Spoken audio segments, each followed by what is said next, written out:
Queridos amigos y amigas, si ha habido una frase que pueda definir el fenómeno de la globalización que hemos experimentado durante las últimas décadas, esa es sin lugar a dudas Made in China. Pero si sois fieles seguidores de Visual Economic, ya sabréis que cada vez hay más dudas de que esto siga siendo así. La guerra comercial con Estados Unidos, la toma de Hong Kong, la deriva cada vez más autoritaria e ideológica de Xi Jinping, el posible conflicto por Taiwán. Ya sabéis, motivos no faltan para preguntarse qué va a pasar con todo esto de la globalización de aquí en adelante. Ahora bien, como ya os hemos explicado en otras ocasiones, por mucho que China empiece a declinar como la fábrica del mundo, otros países como Indonesia, Malasia, Singapur, Japón, la India o incluso México podrían reemplazar poco a poco su lugar. Unos en las industrias más avanzadas y otros en las más rudimentarias. Y ¿sabéis qué? Precisamente en esta ocasión queremos hablaros de uno de los países que más podrían beneficiarse de todo este asunto. ¿De qué país estamos hablando? Pues nada más y nada menos que de Vietnam. Vietnam en lo alto de la lista de ganadores de la guerra comercial entre China y Estados Unidos. Efectivamente, en este vídeo os contaremos qué ha estado haciendo Vietnam para enriquecerse y tomar la delantera. Analizaremos si puede o no absorber toda esa jugosa inversión que está dejando de ir al gigante asiático y sobre todo trataremos de responder a la siguiente pregunta. ¿Se convertirá Vietnam en una especie de nueva China en miniatura? Prestad mucha pero que mucha atención. Pero antes, un momento, Enrique. Dame solo un segundo porque te quiero hacer una pregunta muy importante. ¿Tienes un dinero ahorrado y te gustaría invertir parte de él? Con Bison Trade puedes seleccionar entre más de 30.000 activos financieros de todo el mundo. Renta fija, renta variable, gestión activa, gestión pasiva. Tú eliges en función de tus conocimientos, circunstancias y objetivos. La pregunta es, ¿por qué hacerlo de la mano de Bison Trade? Pues porque cuenta con atención al cliente en castellano, porque es una entidad regulada y supervisada por el Banco Central Europeo, el Banco de España y la Comisión Nacional del Mercado de Valores. Además, porque tiene una cobertura del Fondo de Garantía de Depósitos de hasta 100.000 euros por titular y porque sus tarifas son muy competitivas. Así que no esperes más, pon tus ahorros a trabajar con Bison Trade, el broker 100% español de Miralta Bank. En un minuto puedes empezar a invertir usando el link que te dejamos abajo en la descripción. Y ahora sí que sí, arranquemos.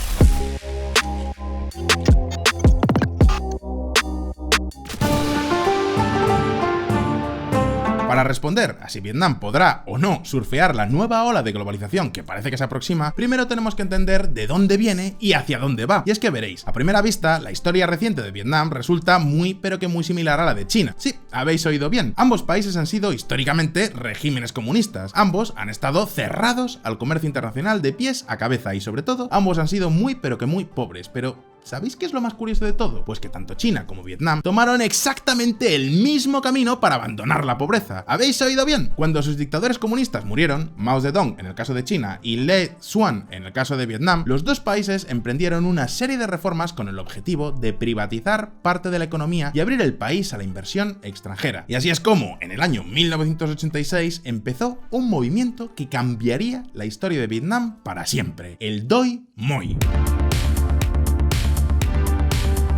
El Doi Moi, o simplemente la renovación, fueron una serie de medidas orientadas a pasar de una economía comunista y dirigida completamente por el Estado a una autodenominada economía socialista de mercado. Las primeras medidas empezaron por abolir las granjas colectivas, dando paso a pequeñas parcelas que cada familia cultivaba de forma autónoma. Además, se permitió a estas familias de campesinos vender sus productos y se levantaron los controles de precios. Pero eso fue tan solo la punta del iceberg. Más allá de eso, Vietnam abolió el sistema de licencias que obligaba a quien quisiera emprender un negocio a tener que pedir permiso al político de turno. Básicamente se dio libertad para emprender. Y además se liberalizó buena parte de la economía que estaba controlada por el gobierno para que el sector privado se pudiera ocupar de sectores en los que antes tenía prohibido operar.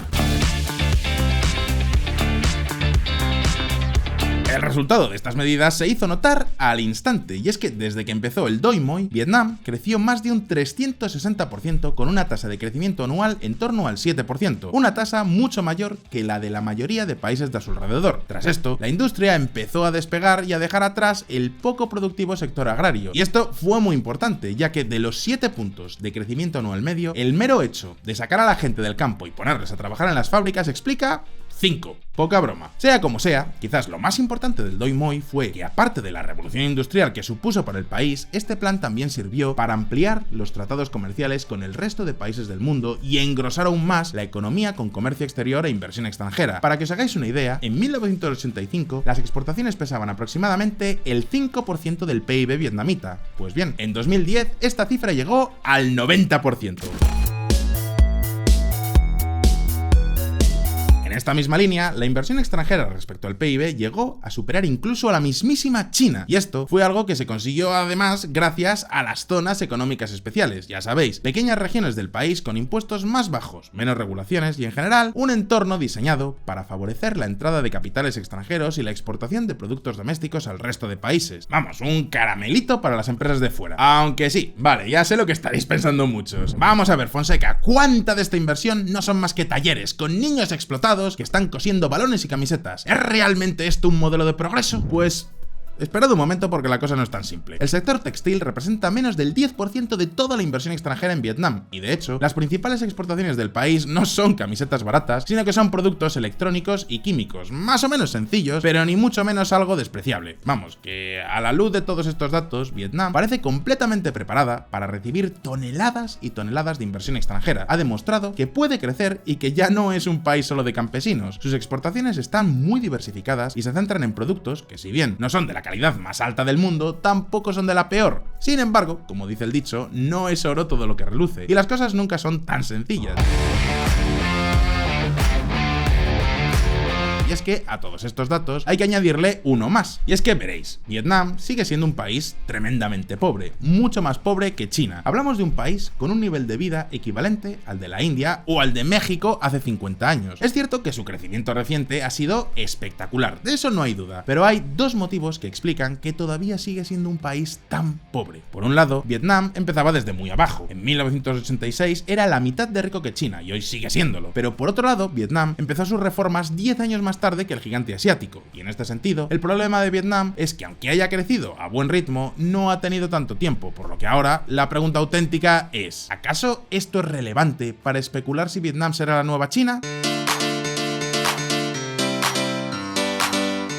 Pues sí, es relevante y mucho. Y es que los inversores extranjeros no solo buscan lugares con salarios bajos e impuestos bajos, sino que en buena medida buscan también países con un mercado doméstico fuerte, es decir, un mercado que no solo les sirva para fabricar sus productos y mandarlos al extranjero, sino que también sirva para vender el propio producto en el país y encontrar proveedores de calidad. Y claro, en un país con una economía tan miserable como Vietnam, esto se antoja mucho más difícil, cosa que, por cierto, explica que tantas empresas siguen en China a pesar de todos los problemas que están surgiendo últimamente. Y por cierto, ¿recordáis que os hemos dicho que buena parte del crecimiento de Vietnam ha venido por mover a la gente del campo a las fábricas? Pues sí, esto está muy bien. ¿El problema? Pues que esto es una jugada que ya no se puede volver a repetir. Es decir, que una vez que hayas sacado un trabajador del campo, simplemente no le puedes volver a sacar de ahí porque ya no está. De hecho, la tasa de movimiento del campo a las fábricas ha sido en la última década más de un tercio más pequeña que durante la década anterior. Así que las preguntas que nos podemos hacer ahora son: ¿qué puede hacer Vietnam para seguir creciendo, seguir modernizándose y seguir atrayendo cada vez más inversión? ¿Es este aparente frenazo de la actividad económica algo natural? ¿O acaso los vietnamitas no están haciendo las cosas tan bien como parecía? Pues bien,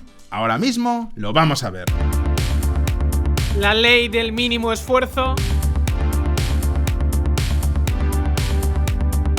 Seamos claros, el crecimiento de Vietnam ha sido espectacular, casi un milagro económico. Sin embargo, aquí también existe un gran consenso académico. Si Vietnam no hubiera cometido algunos grandes errores, su crecimiento hubiera sido todavía incluso mayor. Mucho, pero que mucho mayor. Pero de todos estos problemas destacan tres que han lastrado, y sobre todo siguen lastrando, el crecimiento de este país de cara al futuro.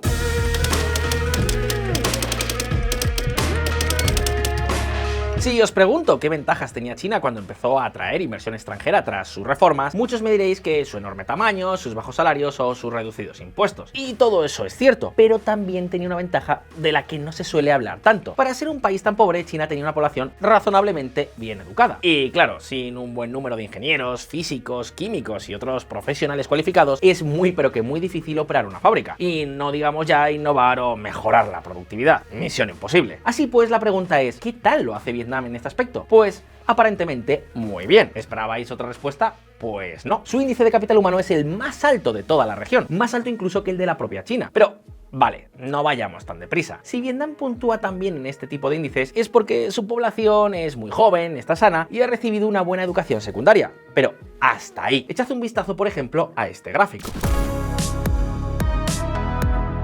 Como podéis ver, la tasa de universitarios en Vietnam es bajísima. Está muy por debajo de países similares en renta como Indonesia o Filipinas. Así que sí, en este país prácticamente todo el mundo ha recibido una educación razonablemente decente, pero casi nadie ha ido un paso más allá. No ha frecuentado la universidad, aunque eso no es todo. Si, por ejemplo, miramos el porcentaje de gente que ha recibido lo que se suele llamar educación y entrenamiento técnico, que es comparable a lo que sería un grado medio o un grado superior, formación profesional, Vietnam es el país que peor puntúa de toda la región. Conclusión, las reformas educativas que ha habido en el país han funcionado muy bien. Pero si Vietnam quiere dar un paso más en la escala del desarrollo, va a tener que empezar a formar mejor a los trabajadores que más valor aportan a su economía. Pero sea como sea, lo cierto es que comparado con el resto de problemas, este casi parece no tener importancia.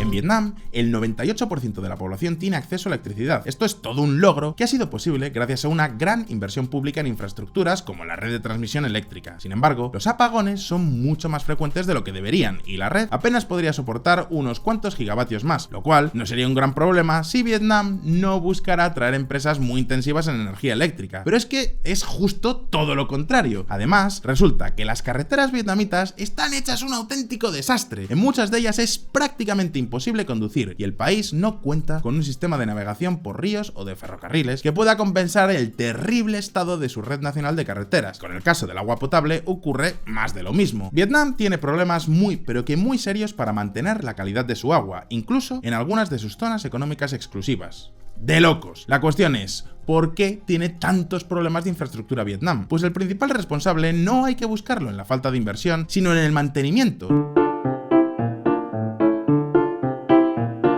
Y es que veréis, en los últimos 20 años el gobierno ha gastado dinero como locos para construir todo tipo de infraestructuras. ¿El problema? Pues que se han olvidado de que solo con eso no sirve y que si luego no se mantienen, pues básicamente has tirado todo ese dinero a la basura. Para que os hagáis una idea, solo el 10% del gasto en infraestructuras va para mantenimiento, cuando la media de la OCDE está en el 30% y países de su entorno como Indonesia llegan al 40%. No obstante, hay un factor más que hace que los resultados finales sean mucho peores. Efectivamente, hablamos de la corrupción. La tremenda corrupción y sobre todo la tremenda burocracia. Por poneros un ejemplo, de cada 100 dongs, que es la moneda vietnamita, que el gobierno dedica al mantenimiento del sistema de riegos, 70 van a parar a costes administrativos, que muchas veces es un eufemismo para referirse a los bolsillos de algún político o algún alto funcionario. Además, como el gobierno subvenciona tanto el uso de estas infraestructuras, por ejemplo, con unos precios del agua o de la energía que apenas cubren el 60% de los costes, pues el uso se dispara. ¿Y esto qué significa? Pues que el uso de las infraestructuras hace que se desgaste mucho más. Vamos, un lío de narices. Pero aún así con todo, mis queridos amigos y amigas de la comunidad de Visual Economic, no penséis que este es el mayor problema de Vietnam. Atentos.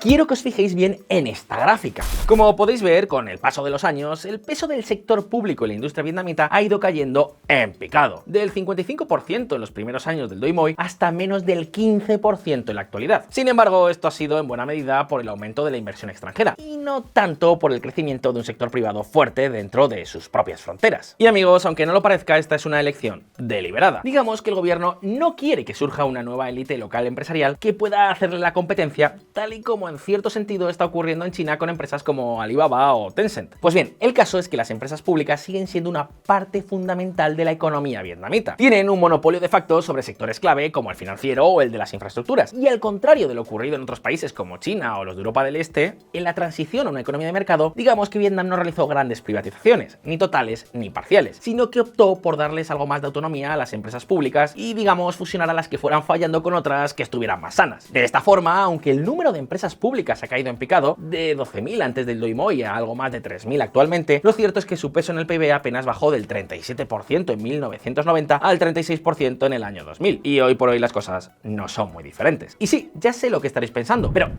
Enrique, ¿realmente tan malas son las empresas públicas en Vietnam? Al fin y al cabo, el Estado chino sigue teniendo un peso muy importante en las empresas y no parece que sean completamente disfuncionales. No al menos del todo. Pues lo cierto, queridos amigos, es que en Vietnam no es que sean malas, es que son terribles.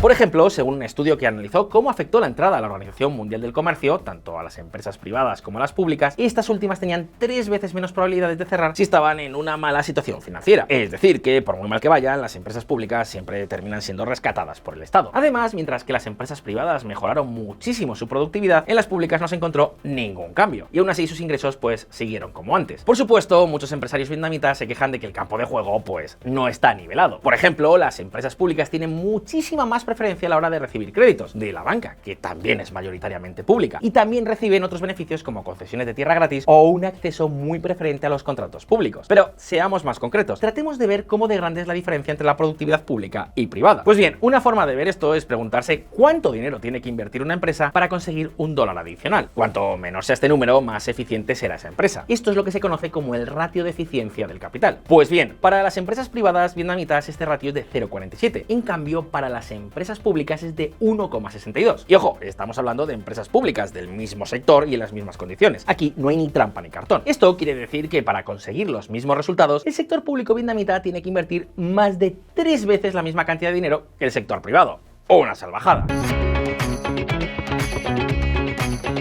La conclusión es que varios economistas apuntan a que si Vietnam tuviera un sector público más parecido al de países de su entorno, tan solo entre los años 2008 y 2012, su crecimiento hubiera sido un 40% mayor. Sí, lo habéis oído bien, un 40% mayor. Así que, en resumen, si Vietnam quiere seguir creciendo a buen ritmo y convertirse en la nueva China, ya no le van a servir los trucos del pasado. Sí o sí va a tener que solucionar sus problemas con la educación superior, con las infraestructuras y, sobre todo, con la competitividad de su sector público. Sea como sea, llegado hasta aquí el turno, es para vosotros. ¿Creéis que Vietnam podrá beneficiarse de la huida de inversión extranjera de China? ¿Veremos un nuevo boom económico en este país o, en cambio, se quedará estancado en la famosa trampa de los ingresos medios? ¿Qué otras medidas creéis que podría tomar para mejorar su competitividad? Podéis dejarnos como siempre vuestras respuestas en los comentarios. Y ya sabéis, si este vídeo os ha resultado interesante, no olvidéis darle a like y suscribiros a Visual Economic si es que aún no lo habéis hecho. Una vez más, muchas gracias por estar ahí, un saludo y hasta la próxima.